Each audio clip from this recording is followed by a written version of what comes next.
ধেয়ে আসছে ঘূর্ণিঝড় মিগজম। গত কয়েকদিন ধরেই এই খবরে চোখ ছিল দেশবাসী।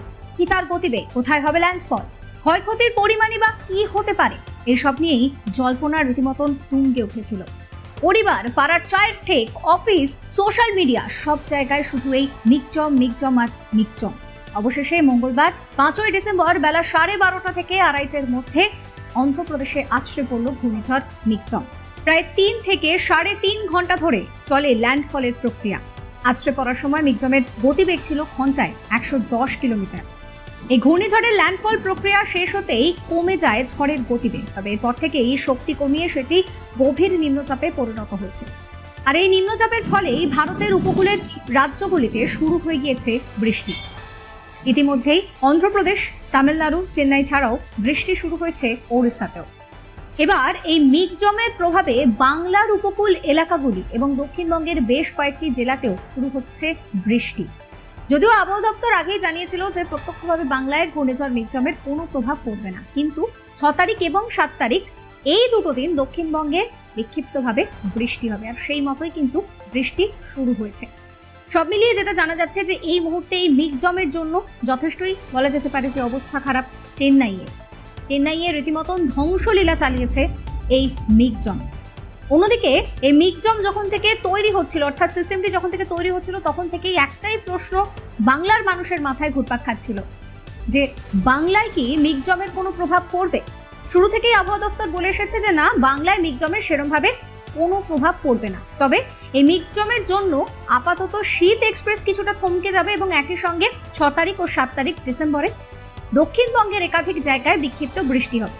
তবে এই বৃষ্টির জন্য যে খুব একটা সতর্কবার্তা জারি করা হয়েছে বা ঝড় রয়েছে তা কিন্তু নয়। মৎস্যজীবীদের ক্ষেত্রেও কোনো রকম কোনো সতর্কবার্তা জারি করা হয়নি। বলা হচ্ছে দক্ষিণবঙ্গের বিস্তীর্ণ জায়গায় বিক্ষিপ্তভাবে বৃষ্টি হবে 6 এবং 7 ডিসেম্বর। এই যে পুরো সিস্টেম, এর জন্য বাংলায় ঠিক কতটা প্রভাব পড়ছে, পরোক্ষভাবে পড়লেও কোথায় কোথায় বৃষ্টি হচ্ছে, এই নিয়ে কি বলছেন আবহাওয়াবিদ সঞ্জীব বন্দ্যোপাধ্যায়, শোনাবো।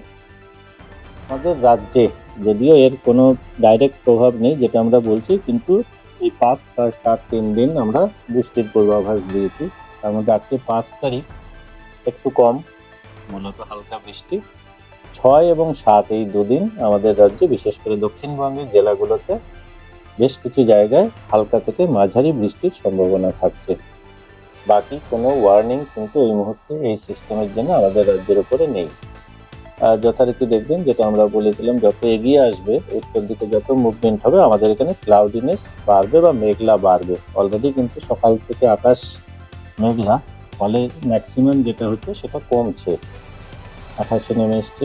At the same time minimum কিন্তু বাড়ছে, অর্থাৎ প্রায় 23-এর উপরে কিন্তু কলকাতার মিনিমাম, মানে আজকে সকালে যেটা রেকর্ড হয়েছে। এইটা 8 তারিখের আগে খুব একটা নামবে না।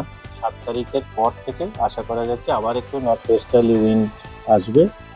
8 তারিখ থেকে কিন্তু আবার একটু পারাপতন শুরু হবে, কিন্তু এই পারাপতন যেটা শুরু হবে এটা যেহেতু অনেকটা উপরে উঠে গিয়ে তারপর থেকে নামবে, ফলে হঠাৎ করে কিন্তু 1-2 দিনে ঠান্ডাটা পাওয়া যাবে না। তার কারণ নর্মালি কি হয়, ধরুন 18 থেকে পতন হলো একরকম, এটা তো 23 অব্দি উঠেই আছে, এবার পতনটা শুরু হবে 23 থেকে, ফলে 1-2 দিন তো সময় লাগবে নর্মালে আসতে এই সময়। ফলে তাও 8 তারিখের পর থেকে আশা করছি আমরা ধীরে ধীরে মিনিমাম টেম্পারেচার নামবে দক্ষিণবঙ্গের জেলাগুলোতে। ফলে যদি আবারও বলি, সেটা হচ্ছে ঘূর্ণিঝড়, তীব্র ঘূর্ণিঝড় হিসাবে ক্রস করছে বাপাটলা বলে যে জায়গাটি অন্ধ্রপ্রদেশ, তার 30 কিলোমিটার সাউথ ওয়েস্ট দিয়ে 1:30টার সময় প্রসেস শুরু হয়েছে, ল্যান্ডফল প্রসেস।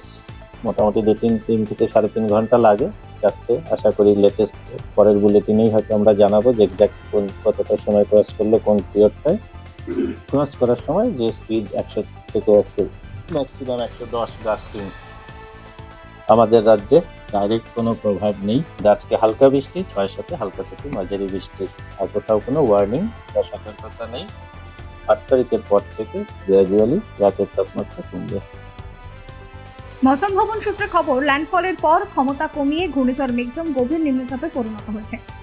বাপতলা থেকে উত্তর ও উত্তর পশ্চিম দিকে এবং খাম্মামের 50 কিলোমিটার দক্ষিণ পূর্ব দিকে অবস্থান করছে এই গভীর নিম্নচাপ। প্রসঙ্গত, রবিবার রাত থেকে শুরু হওয়া একটানা বৃষ্টিতে রীতিমতন জলের তলায় চলে যায় দক্ষিণের শহর চেন্নাই। রবিবার 3রা ডিসেম্বর রাত থেকেই শুরু হয় বৃষ্টি। সোমবার 4ঠা ডিসেম্বর সকাল থেকেই বৃষ্টির মাত্রা অনেকটাই বেড়ে যায়, সঙ্গে শুরু হয় ঝড়। টানা বৃষ্টিতে কিছুক্ষণের মধ্যেই জলের তলায় চলে যায় চেন্নাইয়ের বিস্তীর্ণ এলাকা। চেন্নাইয়ের শহর এবং শহরতলির বিস্তীর্ণ এলাকায় জল দাঁড়িয়ে যায়, থমকে যায় ট্রাফিক ব্যবস্থা। ড্রোনের মাধ্যমে তোলা ছবিতে দেখা যাচ্ছে যে গোটা চেন্নাই শহর রীতিমতন জলের তলায়। অর্থাৎ সব মিলিয়ে এই মুহূর্তে যে পরিস্থিতি রয়েছে তাতে করে বাংলায় যে মিগজমের সরাসরি প্রভাব পড়ছে তা নয়, কিন্তু বাংলায় প্রত্যক্ষভাবে মিগজমের প্রভাব পড়ছে।